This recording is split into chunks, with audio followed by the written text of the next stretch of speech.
자, 안녕하세요.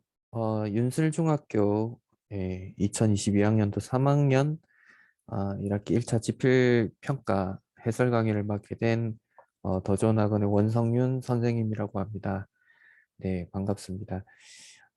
오늘 해설 강의를 제가 1시간 정도 하게 될 텐데, 앞서 이제 미사중학교 해설 강의도 제가 했거든요. 그때도 마찬가지로 1.5배속을 하고 들으라고 말씀을 드렸는데 이것도 1.5배속을 하고 들으시면 좋을 것 같습니다. 전반적으로 제가 살펴봤을 때 이번 윤술중학교 시험은 그렇게 난이도가 높은 편은 아니었다. 평이한 수준에서 나왔다. 그러나 이제 중간에 약간 어렵게 느껴질 수 있는 부분들도 없지 않아 있었으나 평이한 수준이었다. 이렇게 평가할 수 있을 것 같습니다. 어, 나중에 이제 마무리 지을 때 제가 이제 한 번 더 총평을 한 번 더 하기로 하고요. 일단은 1번부터 3번까지 시를 분석하고 해설을 해보도록 하겠습니다. 자, 1번 시는 유한진 시인의 상처가 더 꽃이다라는 작품인데 어린 매화와 고목을 비교를 하고 있습니다. 그죠? 그래서 그 모습들을 대조하면서 어떤 부분에서 우리가 삶의 어떤 의미를 찾을 수 있는지 그것들을 한번 살펴보도록 하겠습니다. 어린 매화는 꽃 피느라 한창이고 400년 고목은 꽃 피느라 한창이다라고 하면서 어떻게 하고 있습니까? 어린 매화와 고목의 모습을 대조하고 있죠. 그죠? 자, 우리가 일반론적으로 생각을 할 때 어린 매화에 좀 더 초점이 갈 것 같아요. 그죠? 고목이라고 하는 것은 400년이나 됐고 이제 더 이상 우리 사람으로 치면 늙은이에 해당이 되는데 할아버지 할머니가 되는데 좀 안타깝지만 우리가 좀 더 관심이 덜 가고 우리가 아기들한테 관심이 가는 것처럼 그죠? 그래서 어린 매화에 좀 더 관심이 가지 않을까라고 하는 것이 일반론적인 것인데 우리가 이제 시나 어떤 소설이나 그리고 독서 지문에 있어서 대체적으로 이 필자나 화자들이 하고 싶은 이야기들은 일반론에 있지가 않아요. 자신들이 우리 일반인들이 일반적으로 이것이 진리일 것이다. 이것이 일반적인 생각이다라고 하고 있는 것에 좀 반대되는 이런 현상이 있는데 내가 생각을 해봤더니 이런 게 좀 다른 것 같아. 이런 점을 좀 눈여겨봐야 할 것 같아. 이런 것들을 시에 담아냅니다. 그래서 이 3년을 보시게 되면 삼행을 보시게 되면 구경꾼들이 매화에 있습니까? 고목에 있습니까? 고목에 더 몰려섰다라고 하죠. 그러면 이상한 거예요. 그죠? 우리가 생각할 때는 어린 매화가 꽃이 펴 있고 고목은 꽃이 지느라 한창인데 꽃을 구경을 하는 것이 훨씬 더 뭔가 이 유람을 나온 의미가 있을 텐데 구경꾼들이 고목에 더 몰려섰어요. 왜 그럴까? 그럼 우리는 이 왜 구경꾼들이 고목에 더 몰려섰는지를 궁금해하면서 읽어야 됩니다. 그죠? 둥치도 가지도 꺾이고 구부러지고 휘어졌다. 뭐 누구의 얘기입니까? 고목의 얘기다. 그죠? 여기서 이제 표현상의 특징들 좀 체크해 볼 수 있는 것은 뭐뭐하고 뭐뭐하고 이렇게 하면서 운율이 형성돼 있다는 거 볼 수 있겠네요.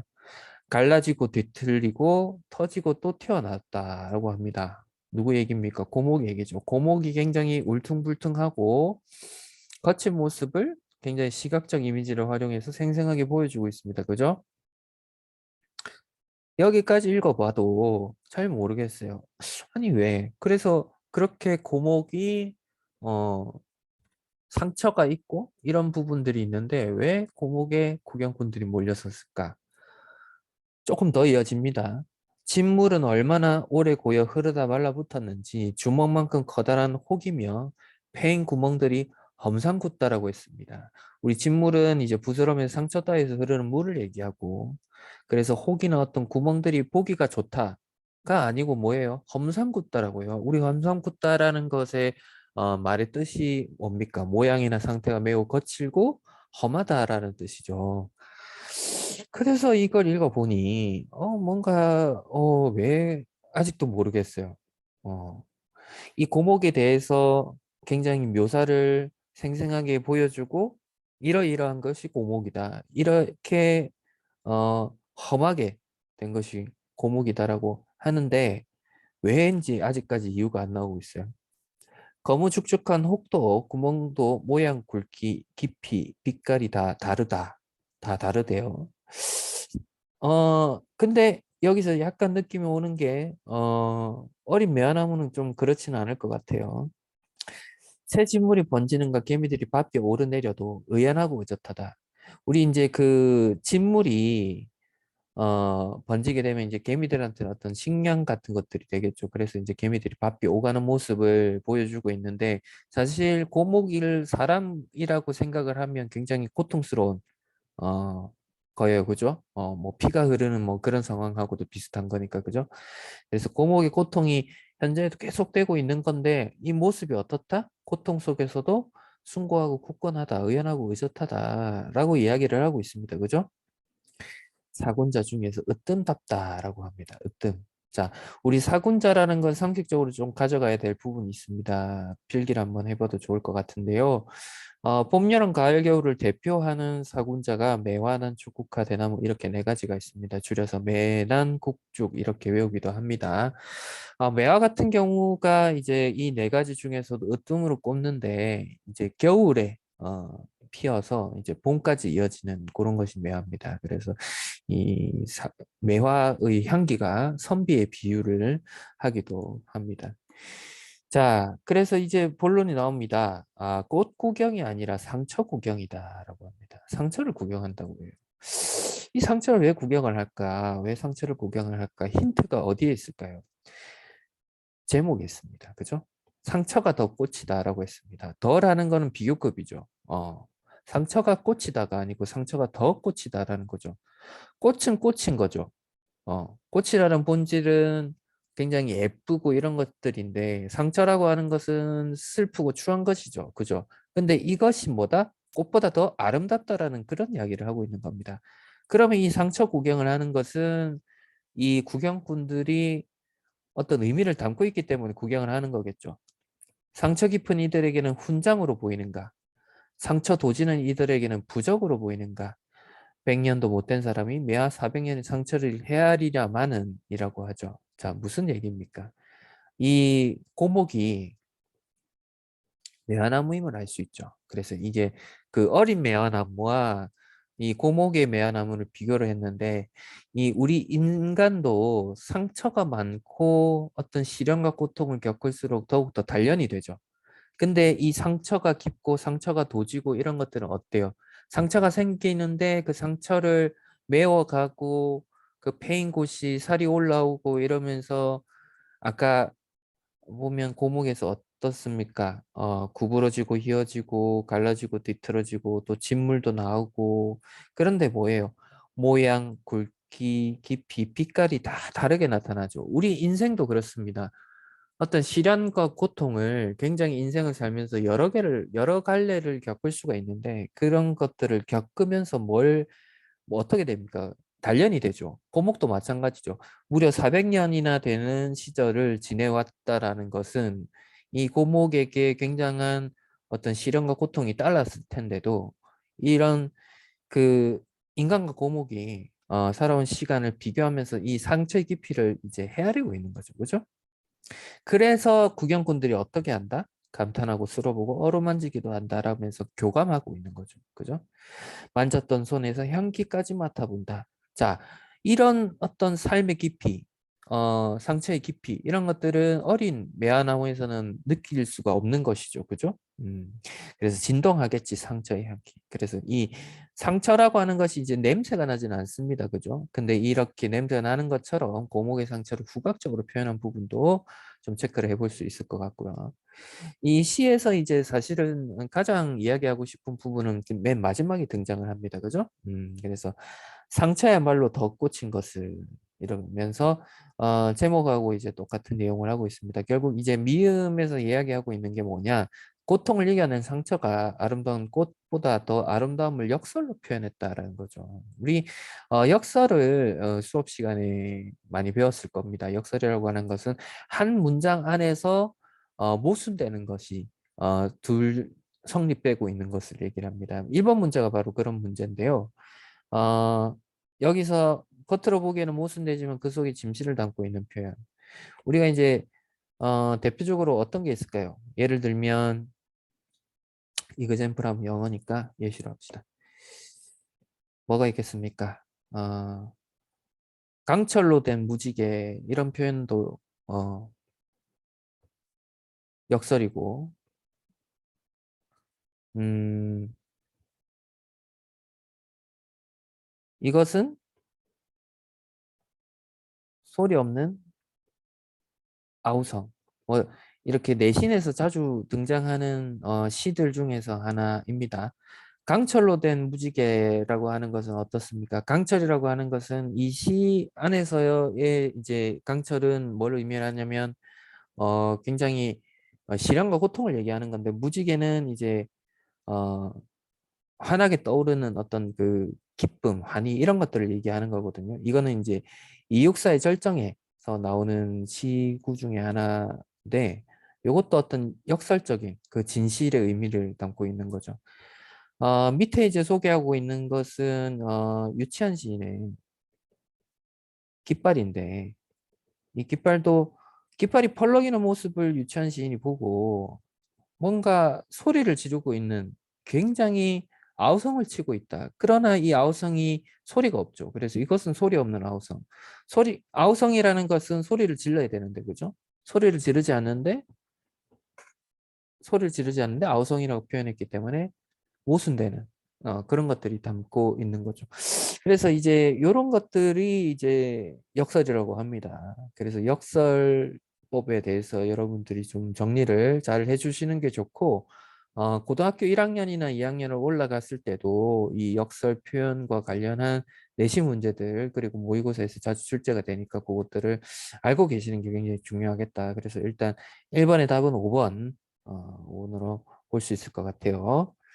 자, 2번 넘어가겠습니다. 윗글에 대한 감성으로 적절한 것은 이번 문제를 풀면서 약간 아쉬웠던 거는 어떤 게 있냐면 이제 선생님께서 선지를 이제 4행에서 8행 뭐 이렇게 해놨는데 이제 보통 이렇게 이제 행을 구분을 하면 옆에 이렇게 행들을 좀 적어 두셨으면 좀 좋지 않았을까. 이제 시험 치다가 긴장을 하는 경우들이 많이 있는데 이게 하나, 둘, 셋, 넷 이렇게 세다 보면 막 이렇게 숫자가 헷갈려가지고 막 그런 데서 막 이 어린 학생들이 긴장하는 경우가 발생하거든요. 뭐 그런 점이 좀 사소하지만 조금 아쉽지 않았나 뭐 이런 생각을 합니다. 자, 이번 답은 3번인데요. 4행에서 8행까지 시각적 이미지를 활용하여 고목의 모습을 표현하고 있다라고 합니다. 이제 4행에서 8행은 여기인데 아까 선생님도 읽었듯이 어떤 고목의 모습들, 울퉁불퉁하고 거친 모습을 굉장히 시각적으로 생생하게 보여주고 있는 그런 부분 있죠. 그래서 답은 3번, 뭐 쉽게 체크할 수 있었던 것 같습니다. 4번, 5번을 좀 보면 뭐 이렇게 어린 매화나무를 보는 게 아니라 고목을 보고 있어서 틀렸고 그리고 이제 5번의 12회성 19행 같은 경우도 고목에 대한 묘사죠. 뭐 꽃을 피운 모습에 대해서 뭐 꽃을 피웠는데 매화의 꽃이 굉장히 뭐 아름답고 뭐 이런 게 아니죠. 지금 보면 고목의 어떤 모습을 굉장히 심미적으로 관찰하고 있는 그런 모습으로 우리가 시를 해석할 수 있습니다. 그죠? 3번도 보겠습니다. 3번의 답은 4번인데 이제 니은 니을이 답이죠. 기억 같은 경우는 고목의 숨고 굳건한 모습이어서 틀렸고요. 그리고 니은은 맞죠. 고목의 모습을 자세하게 묘사했다. 자, 디귿 같은 경우는 보통 사람들이 겪을 수 없는 특별한 일. 이 보통 사람들이 겪을 수 있는 일이죠. 얼마든지. 그래서 겪을 수 없는 일에 틀렸고 얘 같은 경우는 한참 피고 있는 어린 매화나무와 한참 꽃이 지고 있는 곤목을 대조해서 표현했다. 있는 그대로의 사실을 이야기했습니다. 그렇죠. 그래서 답은 4번으로 고를 수 있습니다. 뭐 시 자체도 크게 이렇게 뭐 어떤 그 비유적인 게 어렵거나 또 사실적인 면에서 좀 어렵거나 이런 것들은 거의 없었고 문제 안에서도 뭐 이렇게 많이 꼬아서 내거나 이런 것들은 없어서 크게 어렵지 않지 않았을까라고 생각을 합니다. 자, 4번에서 8번 또 문제풀이를 하도록 하겠습니다. 4번에서 8번 문제에서 7번 같은 문제가 우리 중학교 3학년 학생들이 조금 어렵다라고 느껴졌을 수도 있을 것 같아요. 왜냐면 이제 이런 것들이 이제 외부 지문에 출제됐다라고 우리가 표현을 하는데 배우지 않은 것들이 출제돼서 이런 걸 어떻게 풀어요?" 이렇게 생각하실 수도 있는데 우리가 이제 모의고사 이제 고등학교 올라가게 되면 이제 학력 평가 뭐 이런 것들을 이제 풀게 될 텐데 거의 90% 이상이 여러분들이 배우지 않은 내용들에서 출제가 됩니다. 이제 여러분들이 그런 국어의 독해력을 끌어올려서 이제 모르는 작품들 뭐 문학 같은 것도 해석을 해서 푼다든지 독서 지문도 이제 본인이 가지고 있는 배경 지식과 그리고 인제 그 지문에서 나오는 독해 력을 바탕으로 인제 문제들을 독해를 해서 전혀 모르는 분야도 이제 풀어내야 됩니다. 그죠? 그래서 인제 중학교 때 이제 3 학년 때 내신을 좀 잘 보는 것도 물론 중요하겠지만 이제 고등학교 공부도 쪼끔씩 하셔야 되지 않나. 그래서 7번 문제 같은 경우가 이제 "다양한 시들이 우리 생각하는 것들보다 좀 많다." 뭐 우리 뭐 고전 시가들도 그렇다. 그래서 고런 것들을 여러분들이 좀 공부를 했으면 하는 마음에서 선생님이 아마 시험 문제를 출제하지 않으셨을까 이렇게 생각을 합니다. 시를 먼저 해석을 해 보도록 하겠습니다. 일단 4 번에서 8 번은 고전 시가고요. 정철의 훈민가입니다. 여러분들이 이제 정철의 이름을 고등학교를 가게 되면 굉장히 많이 보게 될 텐데 정철이 이제 썼던 가사 작품들이 있습니다. 우리 가사라고 하는 것은 지금 보고 있는 어떤 이 시조의 한 100 수, 200수 정도가 있는 굉장히 긴 시조라고 보시면 될 것 같아요. 그래서 그 가사가 뭐 관동별곡, 사민곡, 송민곡 이런 작품들이 있는데 어 아주 맛보기로 이제 정철의 훈민가 중에서 13수 부분을 발췌해서 선생님이 내셨습니다. 이 부분 해석을 하도록 하겠습니다. 자, 오늘도 다 새 거다. 다 새 거다. 뉴다. 이런 새로운 거다. 이런 것이 아니고 뭡니까? 오늘도 다 날이 샜다. 이런 뜻이죠. 이상하다. 그죠? 그래서 우리가 이제 고전 시가를 배울 때는 이제 시간이 흘렀기 때문에 예전에 쓰던 단어와 지금의 단어가 뜻이 다른 경우들이 있습니다. 그래서 그런 것들을 우리가 이제 좀 암기를 해 줘야 되는 그런 부분들이 있어요. 그래서 날이 샜다라는 것을 우리가 이제 과거에는 "날이 다 새 거다."라고 했습니다. "호미 메고 가자스라." 자, 호미를 여러분들이 본 적이 있는지 모르겠는데 뭐 대충 뭐 이렇게 생겼습니다. 그죠? 그래서 이 호미는 뭐 할 때 쓰느냐? 김을 맬 때 씁니다, 김. 이게 먹는 김이 아니고 우리가 이제 잡초를 우리가 김이라고 하는데 "김을 매다." 이렇게 표현을 합니다. 그래서 호미 메고 뭘 하러 간다? 논에 있는 잡초를 메어 주 그 잡초를 뽑으러 간다 이런 거죠. 그래서 여기서 뭡니까? 가자스라, 갑시다. 청유형을 사용했죠. 그래서 성실하게 노동할 것을 권하고 있습니다. 그래서 이렇게 노동할 것을 권한다는 것을 조금 어려운 단어로 뭐라고 하냐면 권면이라고 합니다. 권면. 그래서 이제 권면을 하는 그런 시조인데 자 보시면 "내 논 다 메거든 내 논 좀 메어 주마." 합니다. "마이 논을 다 메면 유어 논을 메어 주겠다." 이런 뜻이죠. 그럼 뭡니까? 우리가 사자성어로 상부상조하는 거죠. 그죠? 그래서 우리가 이걸 통해서 알 수 있는 것은 유대하고 연대하고 이런 것들을 우리가 느낄 수 있습니다. 그죠? 그래서 공동체적 가치관을 여기서 표현하고 있다. 이렇게 볼 수가 있고요. "올길에 뽕 따다가 누에 목에 보자스라."라고 합니다. 그래서 이제 정철이 하나를 새롭게 알려줍니다. 뭐냐면 우리가 농사 짓는 것 외에도 이 누에를 가지고 누에고치에서 나오는 씨를 가지고도 어떤 농사 외적으로도 수익을 얻을 수 있다. 기본적인 농사일에 추가적으로 할 수 있는 일이 있다라는 것을 인제 알려주는 그런 시였습니다. 그죠? 그래서 일단 가는 요 정도로 해서 마치고요. 자, 나는 윤선도의 오우가라는 시입니다. 그래서 오우가라는 것이 이제 5개의 벗을 얘기하는데 하나씩 살펴보면서 한번 볼게요. 1 수는 생략을 했고 2 수부터 먼저 풀이하도록 하겠습니다. 구름빛이 좋다 하나 검기를 자주 한다. 바람 소리 맑다 하나 그칠 때가 많구나. 이렇게 했습니다.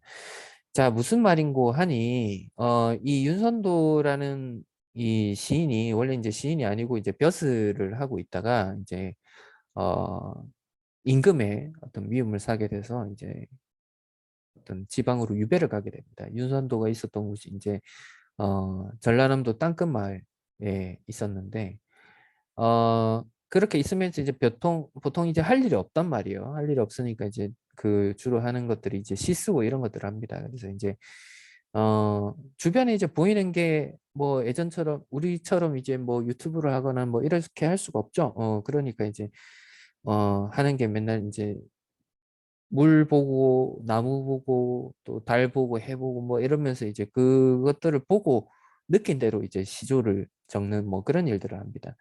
자, 여기에서 이제 구름과 바람이 등장을 했는데 뭘 이야기하고 싶어서 등장을 시켰냐면 이 물을 등장시키고 싶어서 그런 겁니다. 무슨 말이냐 하면 구름이라고 하는 것은 우리가 흰 뭉게구름을 보면 굉장히 좀 기분이 좋아져요. 그죠?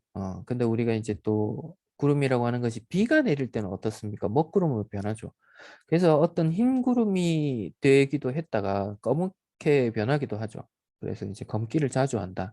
바람 소리가 우리가 듣기 좋을 때는 굉장히 이제 산들바람이 불 때는 좋지만 우리가 태풍 같은 거 불 때는 어때요? 소리가 굉장히 시끄럽고 막 무섭고 그렇죠. 그래서 어떤 가변성, 변화하는 성질을 지닌 것은 구름과 바람이라고 볼 수가 있어서 세모를 쳐놨는데 물은 어때요? 선생님 물도 막 홍수나고 이러면 막 거칠지 않나요? 라고 하는데 어쨌든 여기서 이제 시인이 화자가 인지하고 있기로는 이 좋고도 이렇게 그칠 데가 없기는 물밖에 없다. 그치지 않고 어, 바람은 이제 불었다가 안 불었다 이렇게 하지만은 물이라고 하는 것은 그치지가 않고 계속해서 흘러간다. 그죠? 불변의 어떤 그 성질을 지니고 있습니다. 그죠? 그래서 이제 불변성을 가지고 있다. 그래서 어떤 깨끗하다 이런 이미지. 그래서 어떤 구름과 물, 바람과 물을 이제 대조하고 있습니다. 삼수도 마찬가지 성질입니다. 바위를 띄워주고 싶어 해요. 그래서 이제 꽃은 무슨 일로 피면서 쉽게 지고 풀은 어이하며 푸른 누르노니라고 합니다. 그래서 이 꽃이라고 하는 것은 이제 가변성을 지니고 있죠. 피었다가 지기도 하고 풀도 어떻습니까? 피었다가 이제 가을 겨울이 넘어가면 막 풀들이 막 누렇게 변하죠. 근데 바위는 어떻습니까? 계절의 변화에 상관없이 어떤 불변적인 모습을 하고 있죠. 그래서 굳건하고 우연한 모습을 보여주고 있다 이렇게 볼 수가 있겠습니다. 그죠? 사수를 보면 더우면 꽃이 피고 추우면 잎이 거들. 근데 솔은 뭡니까? 소나무 얘기하는 거죠. 소라, 너는 어찌 눈소리를 모르는가? 라고 하면서 이야기를 하고 있습니다. 그래서 여기서 보면 너라고 했기 때문에 이걸 우리가 의인법으로 볼 수가 있겠고요. 이렇게 어떤 그 변하지 않는 속성을 가지고 있기 때문에 지조와 절개를 가지고 있다. 이렇게 볼 수가 있겠습니다. 그래서 이 겨울에 눈도 내리고 서리도 내리는데 이런 눈과 서리를 모르죠. 그렇기 때문에 이 눈서리는 소나무한테 뭐로 해당이 되겠습니까? 실현과 역경과 고난이 되겠죠. 그래서 이 소나무는 뿌리를 굉장히 어, 깊게 받고 있는데 그래서 그로 아여 하노라 하면서 이제 구천 땅속 밑바닥까지 쭉 내려가 있는 것이 바로 누구다? 소나무다 이렇게 이야기를 하고 있습니다. 자, 옷으로 넘어가면 이제 대나무 이야기를 합니다. 여기선 대나무라는 게 전혀 등장하지 않았지만 대나무를 묘사하고 있는 것이 이제 중장에 등장을 합니다. 나무도 아닌 것이 풀도 아닌 것이라고 합니다. 자, 이 나무도 풀도 가변적이고 일시적이다라고 이야기를 합니다. 여기서 이제 대구법하고 대조법이 쓰였다는 거 체크를 좀 하시고 자, 대나무는 어떻습니까? 곧피는 누가 시켰습니까? 굉장히 곧죠. 이렇게 휘어져서 이렇게까지가 않고, 그죠? 속은 어이 비었는가라고 합니다. 자, 속은 어이 비었는가에 굉장히 많은 뜻을 담고 있는데, 우리가 이제 인간이 욕심이 많다, 이런 표현들을 많이 쓰는데, 욕심이 많다는 거는 안에, 가지고 싶은 것이 많다라는 거죠. 근데 대나무는 어떻습니까? 속이 텅 비어 있습니다. 그죠? 그래서 대나무를 보고 이 윤선도라는 사람이 했던 생각은 뭐예요? 겸허함과 겸손함을 갖추고 있구나 이렇게 생각을 하는 겁니다. 그죠? 자, 그렇게 해서 저렇게 사시에 푸르니 그를 좋아하노라 하면서 대나무에 대한 예찬을 하고 있습니다. 그죠? 자, 마지막 육수를 보겠습니다. 마지막 육수는 이제 달에 대해서 이야기를 하고 있습니다. 자, 작은 것이 높이 떠서 만물을 다 비추니라고 합니다. 이 작은 것은 달을 얘기합니다. 그래서 이제 달이 모든 백성에게 어떤 다 이 빛을 비춥니다. 그죠? 달이라고 하는 것이 떴을 때 이제 그 비추지 않는 곳이 없죠. 뭐 돈 많은 사람한테는 500만큼 비추고 뭐 돈 없는 사람한테 50만큼 비추고 이런 게 아니라 모두에게 다 비춥니다. 그죠? 그래서 우리가 이제 이런 것들을 덕성을 갖추고 있다라고 이야기를 하기도 하는데 우리가 이제 이 달을 뭐에도 비유를 하냐면 임금에게도 비유를 합니다. 임금. 그래서 임금의 어떤 선한 정치, 선정을 베푸는 어떤 그런 비유적인 매개체로 우리가 달을 등장시키기도 해요. 자, 밤중의 광명, 광명이라는 것은 빛이죠. 광명이 너만하니 또 있느냐 물어보고 있죠. 또 있느냐. 그래서 이 서리법입니다. 서리법. 근데 이 달에 대한 성격을 이렇게 규정 짓습니다. 보고도 말 안 하니. 보고도 말 안 하니. 과묵하다는 거죠. 그러니까 달을 보고 우리가 보통 우리 할아버지 할머니 세대들이 어떤 일을 합니까? 달아 달아 둥근 달아 이러면서 자신의 소원을 빌죠. 우리 가족 건강하게 해주세요. 뭐 이런 것들. 근데 뭐 자기가 이제 고해성사하고 싶은 그런 내용들도 이야기를 하는데 다른 사람한테 전달하지 않죠. 굉장히 과묵하고 진중하다. 그래서 누구다? 내 벗이다. 그러면서 이제 의인법이 또 쓰였다는 것을 볼 수가 있겠습니다.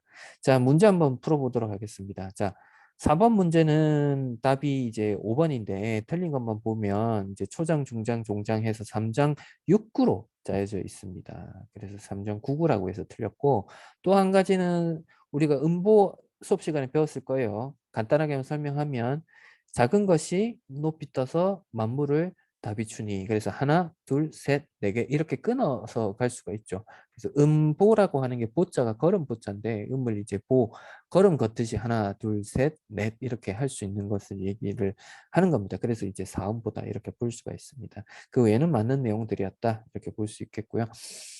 자, 5번은 이제 가나의 특징에 대해서 적절한 것을 이렇게 설명하고 있는데 가에 대한 설명이 이제 2번이 맞았죠. 그래서 청유형으로 끝을 맺으면서 근면과 협동을 강조한다. 아까 설명했던 내용이 다 있습니다. 그죠? 자, 5번 같은 경우는 뭐 사설시조가 아니고 평시조다. 이렇게 볼 수가 있겠습니다. 사설시조는 굉장히 긴 거고, 그죠? 자, 6번은 답이 5번입니다. 다른 일을 비방하고 논란의 대상 삼지 않는다. 그걸 뭐라고 합니까? 보고도 말 안 하니라고 얘기를 했죠. 그래서 답 5번으로 보면 될 것 같고요. 7번이 아까 이제 조금 어렵게 느껴졌을 수도 있겠다라고 말씀을 드렸는데 의문의 형식으로 표현을 했죠. 이게 우리가 뭐라고 합니까? 서리법이라고 하죠. 자, 그래서 이 선지들 하나씩 살펴보면 또 더해서 무엇 하겠느냐? 더할 필요가 없다라는 것을 이제 또 더해서 무엇 하겠느냐? 서리법이 있습니다. 그죠? 임을 향한 일편단심. 내가 임을 향해서 이 고려왕을 향한 이 변하지 않는 마음이 가겠느냐? 안 간다. 나는 100번 고쳐주고도 어디 가지 않는다라고 하면서 서리법 등장했습니다. 그죠? 4번 가겠습니다. 가난하다고 해서 외로움을 모르겠는가라고 하죠. 외로움을 안다라는 거죠. 가난하면 외로움을 모르냐? 알고 있지. 괴로움을 안다라면서 이것도 서리법이 등장했습니다. 그죠? 자, 정경의 향수는 고향에 대해서 얘기를 하고 있는데 얼룩배기 향수가 해설빛 금빛 게으름 울음 우는 곳 그곳이 차마 꿈맨들 이칠리야. 꿈맨들 잊었네?가 아니고 뭐예요? 꿈맨들 잊혀지겠느냐? 잊히겠느냐? 라고 이야기를 하고 있는 거죠. 그래서 서리법이 등장을 했습니다. 김명남의 돌담의 속삭이는 햇발같이 여기서는 없습니다. 그죠? 그래서 틀렸다. 이렇게 볼 수 있겠습니다. 자, 8번 답은 이제 3번인데 불교적인 게 아니고 유교적인 덕목이죠. 그래서 이제 상부상조하고 근면하고 이런 것들 이야기를 하고 있고 자, 디귿 같은 경우는 아까 꽃과 풀이 부정적인 시어였죠. 그래서 가변성을 지니고 있다 이렇게 설명을 했습니다. 자,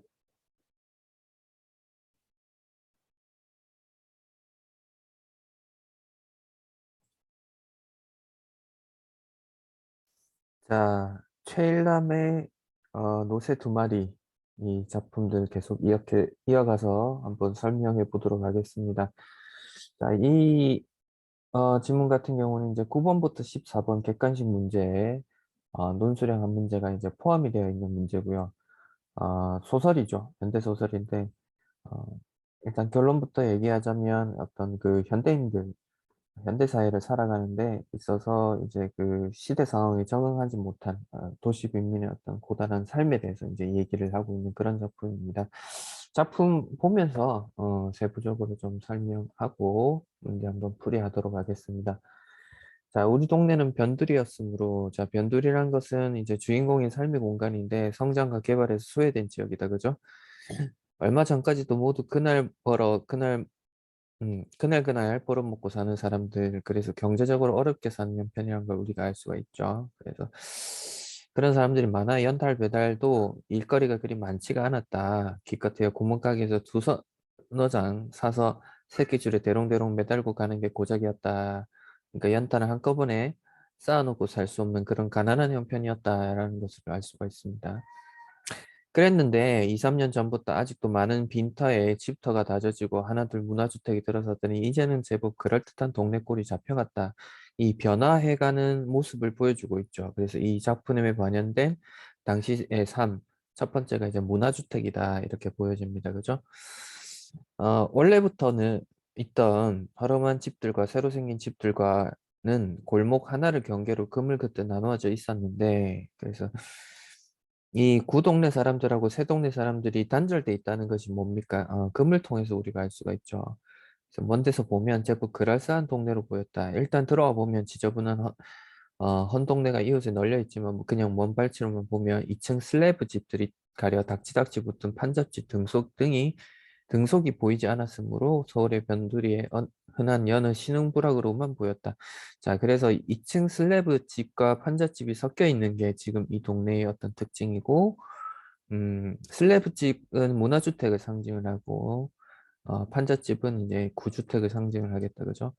자, 동네가 이렇게 바뀌어가자 그것을 가장 좋아하는 사람 중에 하나가 아버지였다라고 합니다. 왜 그랬을까요? 자, 연탄 배달 주문이 늘었겠죠. 예전에는 연탄을 이렇게 쟁여놓고 사는 사람들이 그 동네에는 별로 없었는데 이제 신흥주택에 들어온 문화주택에 들어온 사람들이 이제 연탄을 많이 시키니까 그렇게 됐겠죠.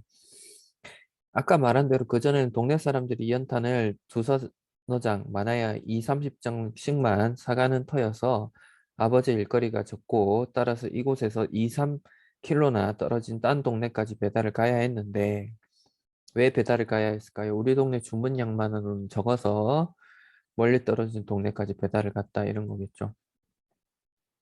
동네에 새 집이 많이 들어서면서부터는 그렇게 먼 걸음을 하지 않아도 되었기 때문이다. 자, 그래서 그런 집은 뭘 의미합니까? 새로 생긴 2층 슬래브 집을 얘기하죠.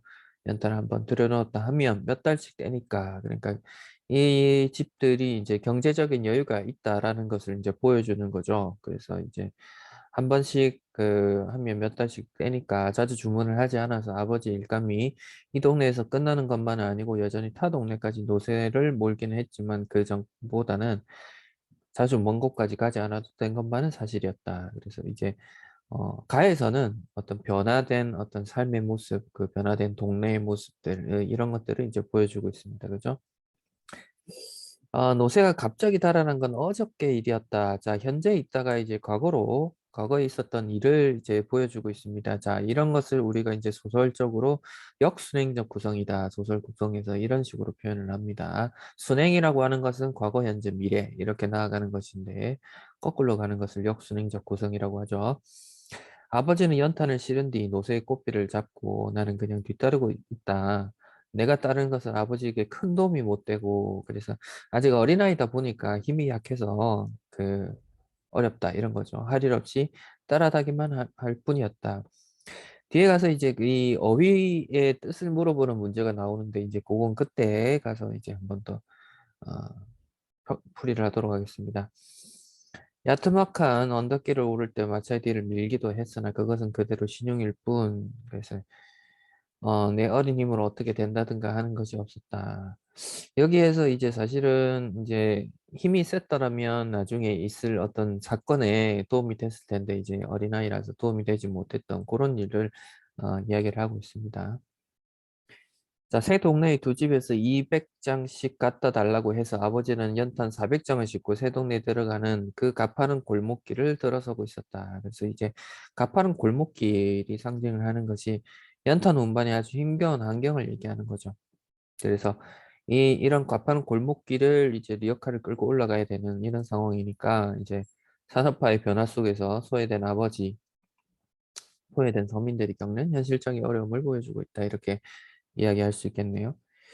자, 얘기의 앞뒤가 좀 뒤바뀌었지만 우리 아버지 연탄 가게 주인이 아니고 큰 길가에 있는 연탄 공장에서 배달 일만 맡고 있다.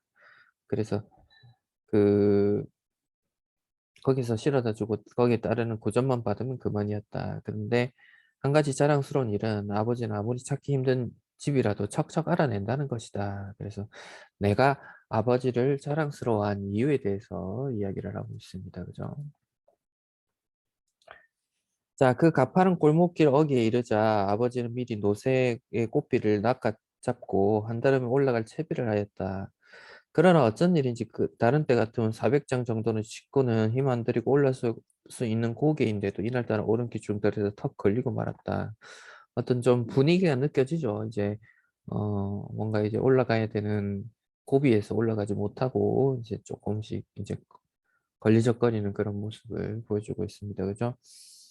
아버지는 평소에 그답지 않게 사정없이 노새에게 매질을 했다. 자, 평소에 그답지 않았다라는 표현을 통해서는 평소에는 어떻게 했다? 노새에게 좀 친절하게 대했다라는 것을 알 수가 있습니다. 근데 이제 매질을 하는 이유는 뭐겠습니까? 마차가 미끄러져 내릴까 봐. 그럼 미끄러져 내리면 어떻게 되겠어요? 연탄들이 다 부서지게 되니까. 그래서 초조하고 불안해하니까 매질을 했을 겁니다. 이랴 우라질 놈의 노새 이랴 그러면서 이제 아버지가 조바심을 내고 있습니다. 그죠? 위기에서 벗어나고자. 노새는 눈을 뒤집어 까다시피 하면서 바득바득 악을 썼으나 판은 이미 그런 판이었다. 글렀다는 건 뭡니까? 마차가 아래로 밀려서 내려갈 수 없게 없는 그런 상황이 됐다라는 것이겠죠. 그래서 뒤미쳐 노새가 꼬꾸라지고 그래서 연탄 더미가 대우르르 무너졌다. 아버지는 밀려 내려가는 마차를 따라 몇 발짝 뒷걸음질을 치다가 홀랑 물구나무 서는 꼴로 나자빠졌다. 그래서 아버지가 어떤 시련을 겪었다라는 것을 보여줍니다. 그죠? 나는 얼른 한 옆으로 비켜섰기 때문에 아무 일도 없었다. 그러나 정작 일은 그 다음에 벌어지고 말았다. 허우적거리면 마차에 질질 끌려가던 노새가 마차가 내박쳐진 자리에서 벌떡 일어서더니 뒤도 안 돌아보고 냅다 뛰기 시작한 것이다. 자, 노새가 도망을 쳤습니다. 그죠? 이게 이제 이 글의 중심 사건이 됩니다. 그죠? 다로 넘어가겠습니다. 사람들은 거리에 넘쳐나고 있었다. 크고 작은 자동차는 뿡빵거리면서 싱싱 달려오고 하였다. 그래서 이제 자동차가 있는 곳을 도시로 나아가게 된 겁니다. 그죠? 5층 건물, 3층 건물이 질비한거리는 언제나처럼 분주했다. 아무도 나를 붙잡고 왜 뛰느냐고 노새를 찾아 나선 길이냐고 묻지 않았다. 그래서 남의 일에 무관심한 방관자적 태도를 보여주고 있습니다. 그죠? 아무도 내가 찾는 노새가 방금 저쪽으로 뛰어갔다고 걱정하지 말라고 일러주지 않았다. 나에게 이제 무관심한 도시인들의 태도다. 그죠? 나는 이 사람에게 툭 부딪히고 저 사람에게 탁 부딪히면서 사뭇 뛰었다. 그러나 뛰면서도 둘레둘레 사방을 쳐다보는 것을 잊지 않았다. 왜 그렇습니까? 노새를 찾고 있는 거죠. 자, 벌써 거리는 조금씩 어두워지고 있었다. 벌써 이제 시간이 저녁이 됐습니다. 이미 이마에 헤드라이트를 켠 자동차도 있었다. 나는 그런 자동차들이 막 뛰어다니는 노새로 보였다. 왜 노새로 보였을까요? 온통 관심이 노새에 이제 가 있기 때문이다. 그죠? 자, 중약으로 넘어갑니다. 자, 그리고는 나더러 까마귀 새끼라고 말이다. 이제 나의 별명이 까마귀죠. 왜 그렇습니까? 연탄 배달을 하고 다니다 보니까 이제 까마해서 그렇죠. 그래서 그 아버지는 노상 시꺼먼 몰골을 하고 다녔다. 그래서 신발도 깜장, 그리고 온몸이 검정투성이, 콧물도 까맸다라고 하죠.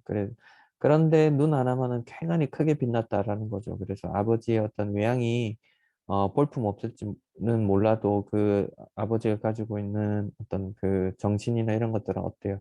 가장으로서의 어떤 책임감과 의지를 굉장히 가지고 있다. 이렇게 보여줄 수 있겠다. 그죠?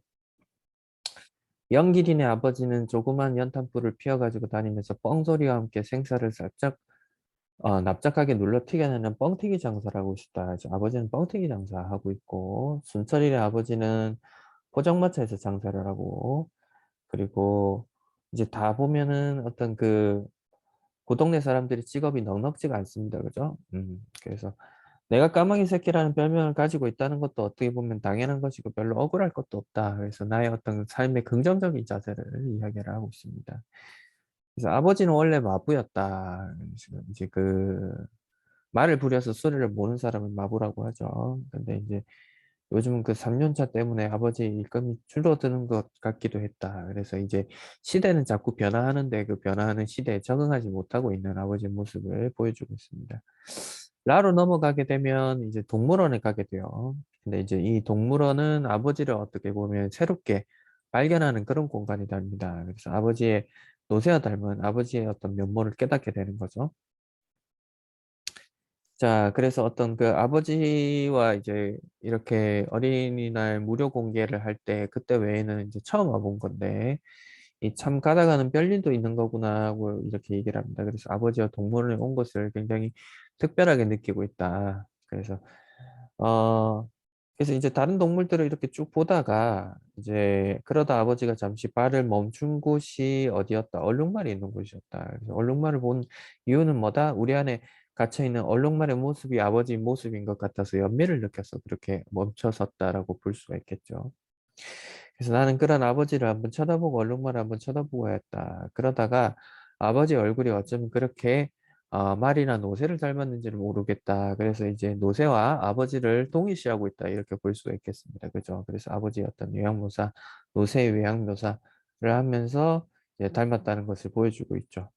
그래서 말이나 노새 같은 사람이라고 표현을 한 거는 어쨌든 고단한 삶을 사는 존재다라는 것을 보여주는 거죠.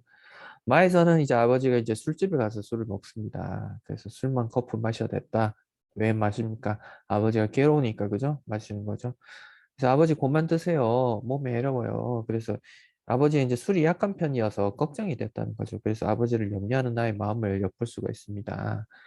응, 대답을 하면서 아버지는 술잔을 놓지 않았다. 그래서 왜 그렇습니까? 노쇠를 잃었기 때문에 어떤 괴로움이 있는 거죠.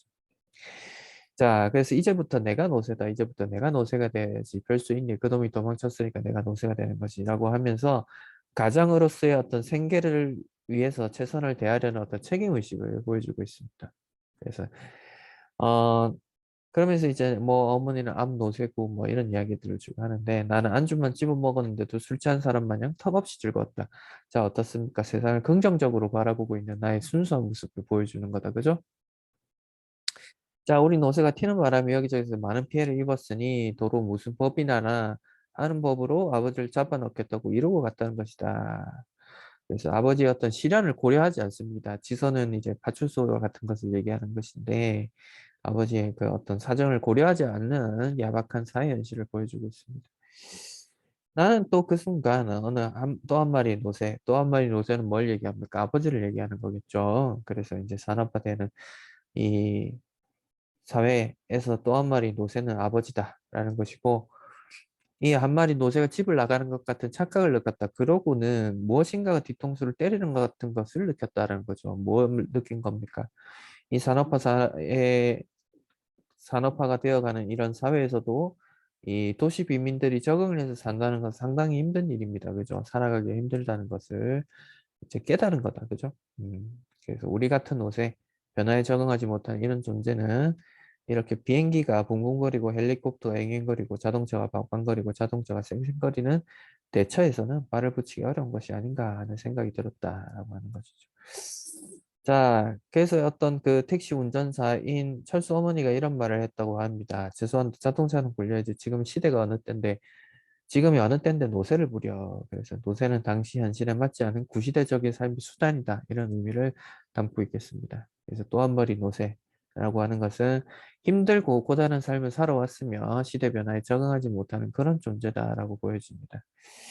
자, 작품 정리 간단하게 해보겠습니다. 자, 시간적 배경은 1960년대고 공간적 배경은 서울 변두리 동네로 볼 수 있습니다. 그래서 이 소설의 주제는 급변하는 시대 상황에 적응하지 못하는 도시 빈민의 고단한 삶에 대해서 이야기를 하고 있습니다. 그죠? 그래서 노세를 통해서 도시 빈민들의 어떤 삶을 조망하고 있다 이렇게 보여줄 수 있겠네요. 이 작품의 특징을 보면 나라는 어린 아이의 시선으로 아버지의 삶을 어떻게 합니까? 객관적으로 보여주죠.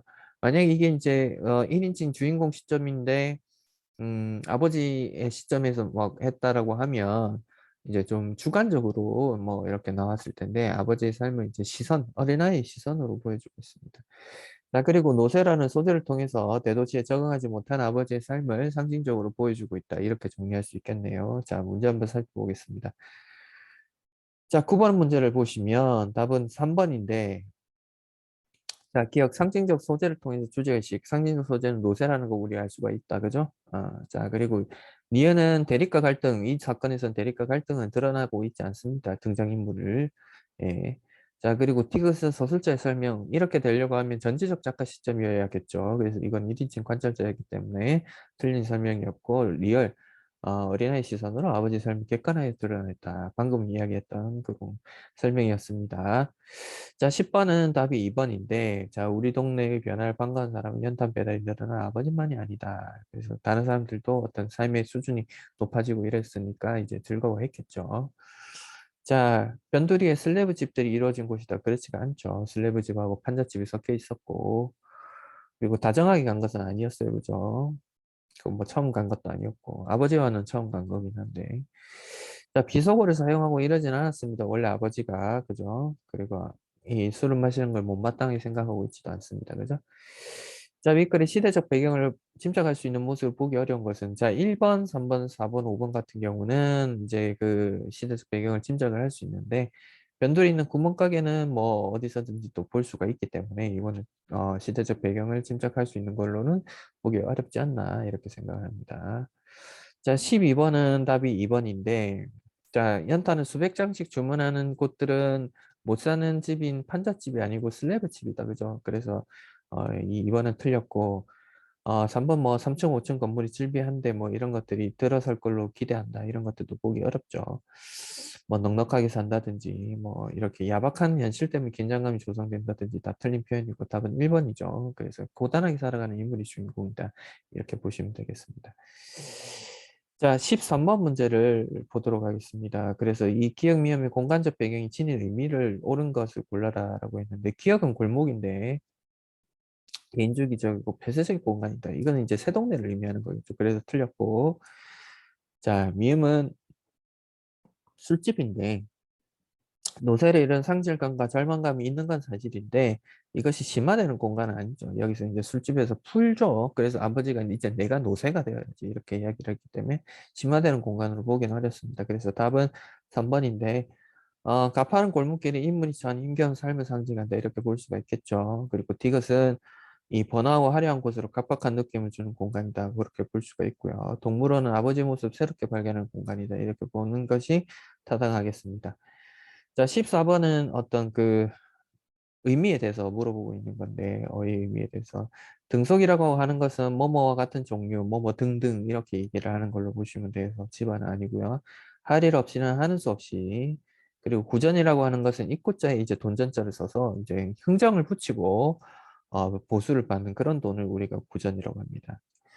자, 을씨년스럽다는 날씨 분위기가 몹시 스산할 때 을씨년스럽다라고 하고 그래서 답은 5번으로 보시면 되겠네요. 자, 여러분들이 이제 좀 까다롭게 생각했을 법한 것이 이 논술형인데 이제 논술형을 이제 좀 10점이나 문제가 들어가 있다 그죠? 그래서 이거를 이제 잘 썼어야 되는데 두 문제 다 약간 유사합니다. 그래서 이제 가가 상징하는 의미를 작품 전체 의미를 바탕으로 써라라고 했습니다. 그래서 작품 전체를 고려하면 가가 뭐예요? 또 한 마리의 노새는 아버지를 상징한다 그죠? 자, 그래서 이 가가 상징하는 의미를 이렇게 보면 뭐예요? 노새와 같이 시대 변화에 소외된 아버지를 의미한다. 이 문제를 이제 쓴 학생이 답을 쓴 학생이 이제 그 만점을 받은 학생인데 굉장히 공부를 잘하는 학생입니다. 그래서 굉장히 정답을 잘 적었다 이렇게 볼 수가 있고요. 이렇게 서술형 인술중학교 같은 경우는 서술형이 나오기 때문에 서술형 준비를 좀 잘 하셔야 될 것 같아요. 자, 그리고 작가가 궁극적으로 말하고자 하는 바를 가를 고려해서 해라. 좀 비슷한 문제 같기도 하지만 주제를 쓰라는 얘기죠.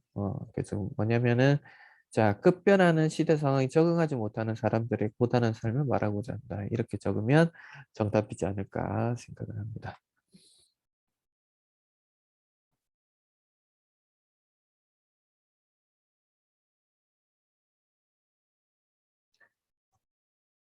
자, 자, 윤술중학교 해설은 좀 하다 보니까 시간이 조금 길어지네요. 양이 조금 많아서 그런 것 같은데 지금부터는 조금 빠르게 진행을 하도록 하겠습니다.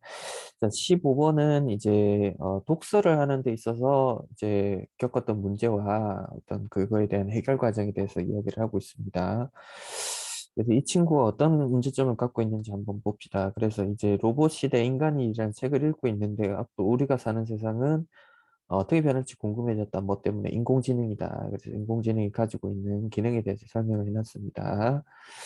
그래서 이제 토론 대회에 나가려고 했는데 민재 얼굴이 심각했다라고 해요. 그래서 무슨 문제가 있었을까? 그래서 이제 마음이는 앞으로 로봇과 인공지능이 어떻게 발달할지 상상하는 것만으로 가슴이 두근거린다. 마음이는 책의 내용을 이해를 했어요. 근데 민재는 왜 그럴까? 이해를 못해서 그렇겠죠. 단어나 문장의 뜻을 모를 때도 있고 글쎄요 도대체 무엇을 말하는지를 모르겠다. 그래서 민재가 책을 읽는 과정에서 어떤 겪는 문제를 이야기를 하고 있습니다. 그래서 민재는 책을 읽으면서 이제 어려웠던 문제들을 왜 마주했을까? 그래서 이제 자기가 읽기 과정을 되돌아봤더니 마음이는 자, 로봇과 인공지능에 관심이 많아서 관련 뉴스를 자주 보았다라는 거죠. 그러니까 마음이는 책 내용과 관련된 배경 지식이 있었다라는 것이죠.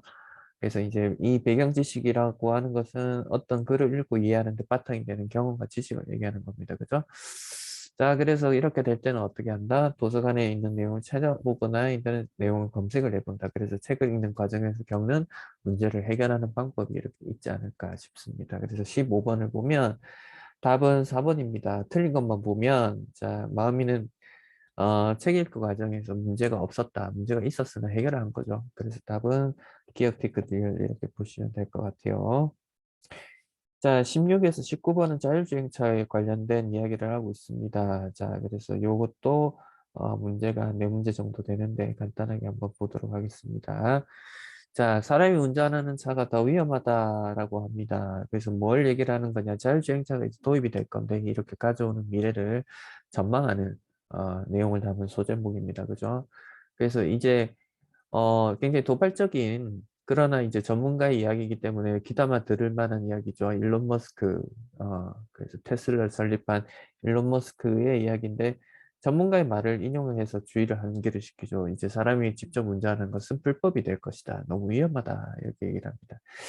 그래서 이거를 이제 어떤 컨퍼런스에서 얘기를 했는데 그래서 자율주행차가 사람이 운전하는 자동차보다 훨씬 더 안전하고 보급된 후에는 사람의 운전이 금지될 거다. 그래서 굉장히 널리 보급이 될 것이다. 그러면서 세계보건기구 WHO의 통계를 인용을 하는데 이제 믿을 만한 자료를 인용을 하면서 어떤 글의 권위와 어떤 설득력을 높이게 되는 것이죠. 그래서 교통사고의 90%가 운전자 실수라는 점도 이렇게 근거에 도움을 더 주고 있습니다. 그래서 사람이 운전하지 않으면 바뀌는 것은 뭐가 있을까? 그래서 보면 탁월한 안정성 그리고 경제적 효과가 자율주행차의 장점이다라는 거죠.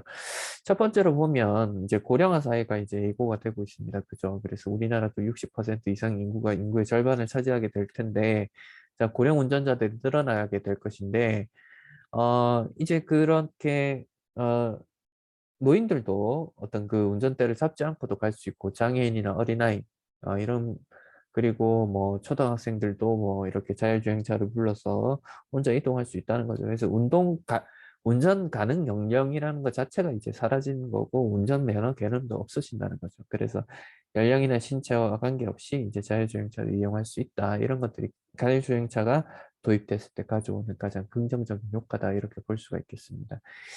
자, 그래서 이제 자율주행차가 되려면 이렇게 어떤 전제 조건들이 필요한데 대중화가 되려면 그래서 인프라가 구축이 돼야 된다는 거죠. 그래서 가격도 충분히 낮아져야 되고 뭐 도로 시설이나 신호체계 이런 것들도 있어야 되죠. 자, 그리고 사용자 수용성이라는 측면도 존재를 하는데 이게 뭐냐면 이제 사람들이 운전대를 잡는 것에 이제 굉장히 익숙해져 있고 또 이 교외 도로 도시 주변 지역을 드라이브하는 것이 이제 즐거움을 느끼고 있기 때문에 포기하지 않을 것이다라는 것이죠. 그런 것은 왜 그러냐? 그래서 어떤 그 기량을 연마를 하면 어떤 그 운전을 함으로써의 몰입감과 성취감을 즐거움을 얻기 때문에 이런 것들을 포기하기 어려울 것이다라는 점도 있습니다. 라에서는 어떤 윤리적 딜레마에 대해서 설명을 하고 있는데 자, 그래서 이런 법규가 만들어지고 기술적, 경제적 기전 안정성을 충족하면 우리가 이제 로봇에게 다 넘겨줄 수 있을까? 그렇지 않을 것이다라고 얘기합니다. 딜레마를 직면하게 될 것이다라고 합니다. 그래서 무슨 딜레마에 직면을 할 것이냐?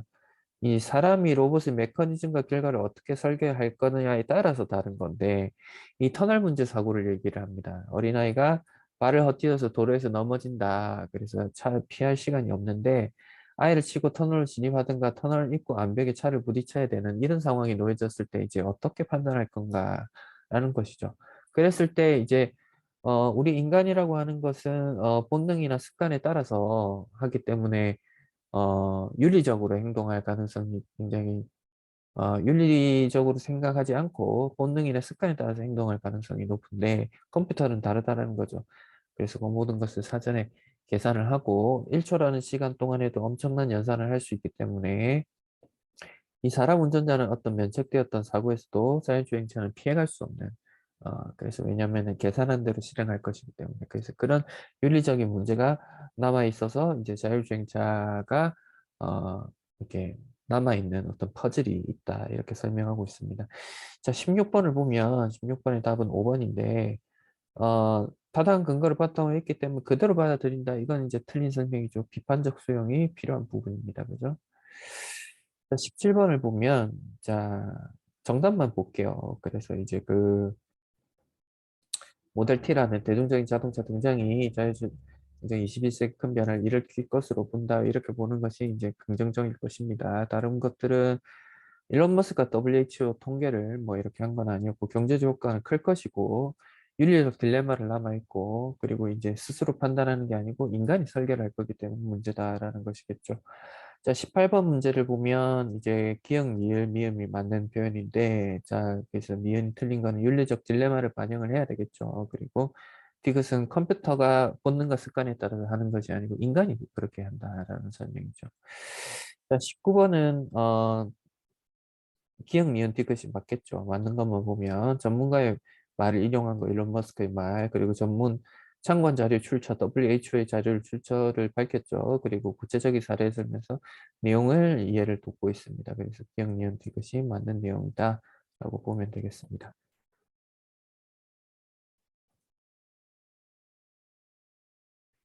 자, 이제 마지막으로 20번 문제부터 끝까지 한번 살펴보도록 하겠습니다.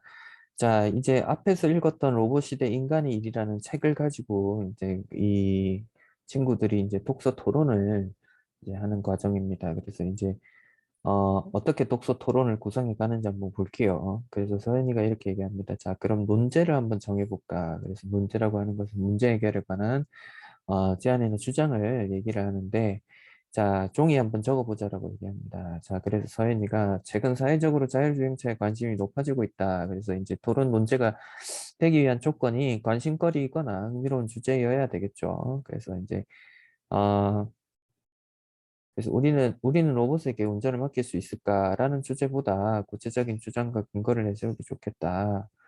그래서 양측이 대립하는 주장과 근거가 많이 나올 것 같다. 그래서 토론 논제가 되려면 이런 조건들이 필요할 것입니다. 그죠? 자, 그다음에 이제 어느 한쪽의 입장으로 치우치지가 않아서 좋다. 자, 그러면서 토론 논제를 우리 로봇에게 운전을 맡길 수 있을까로 정하면 어떨까라고 얘기합니다. 그래서 자율주행차를 전면으로 도입을 해야 된다라고 정하는 것이 좋겠다. 그래서 토론 논제를 평서문으로 진술하는 것이 굉장히 좋겠죠. 그래서 이렇게 토론을 하기 위해서 구체적으로 어떤 준비하는 과정들에 대해서 이야기를 했습니다. 그래서 일거를 읽고 독서 토론을 위한 옳은 것이 무엇이냐라고 했을 때, 자, 다른 것들은 다 맞는 내용인데 미음이 틀렸죠. 그래서 미음이 틀린 거는 한쪽 입장을 분명히 드러내서 좋은 논제가 될 수 있다. 이런 건 틀렸겠죠. 왜냐하면 어느 한쪽의 입장으로 치우치지 않아서 해야 된다라는 것이죠. 그래서 어, 미음이 틀렸다. 이렇게 볼 수가 있겠습니다. 혹시 이제 자율주행차를 전면적으로 도입해야 된다는 건 한쪽의 주장이 아닌가요? 한쪽의 입장만 드러나는 게 아닌가요? 라고, 이야기할 수 있는데, 이건 이제 논제를 평서문으로 이제 진술하기 위한 것이고, 결국 이제 이 논제에서 찬성과 반대가 나눠질 거기 때문에, 한쪽의 입장을 들었다. 이렇게 보기는 어렵겠습니다.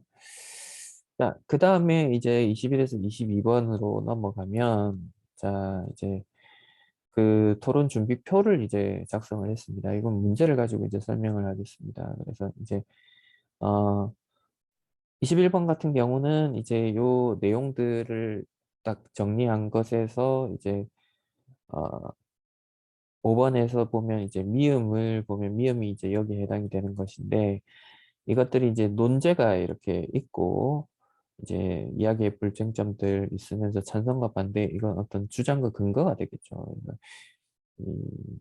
그래서 이제 근거가 될 겁니다. 주장에 대한 근거. 그래서 자신의 의견을 분명히 밝히는 주장이다, 이렇게 보기는 어렵겠죠. 그래서 답은 5번이다.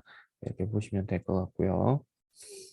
자, 그 다음에 22번은 들어갈 자료를 적절하게 고른 것을 얘기를 하는데, 어, 양쪽을 놓고 이렇게 한번 살펴보도록 하겠습니다. 자, 그래서 세계보건기구 통계에 따라서 이제 교통사고 사망자가 125만 명이다라고 했던 것은 이제 A에 해당이 되겠죠.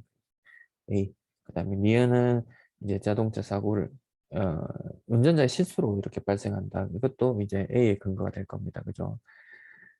D 같은 경우는 이제 알파벳 D가 되겠죠. 그래서 노약자는 장애인도 이동이 편리해진다, 이렇게 보면 되겠고, DL 같은 경우는 보기엔 나와 있지 않은데 사고에서 잠자는 시간들이 많다, 이런 것들 이제 자동차를 자율주행차를 이제 효율적으로 이용하게 된다, 이렇게 볼 수가 있겠죠.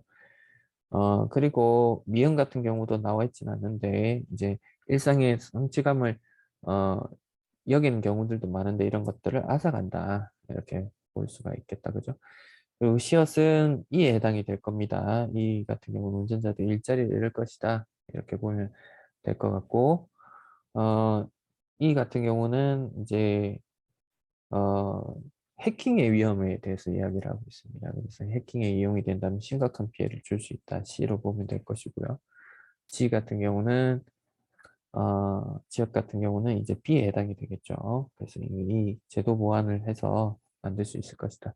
그래서 이제 살펴보면 정답이 되는 것은 2번이다, 이렇게 보면 되겠습니다. 네, 장시간 1시간 정도 걸렸을 것 같은데 이 시간 동안 어, 듣느라 고생이 많았고요. 윤술중학교 문제는 이제 논술형 문제가 섞여 있어서 조금 다소 까다로웠다는 점 알 수가 있었고, 그렇지만 이제 교과서에서 100% 출제가 됐기 때문에 어, 평소에 이제 수업 시간에 이제 좀 집중해서 듣고 평가 문제집이나 자습서를 통해서 충분히 공부했더라면 좋은 성적을 얻을 수 있었던 시험이지 않았을까, 이렇게 생각을 합니다. 네, 듣느라고 고생 많았습니다. 감사합니다.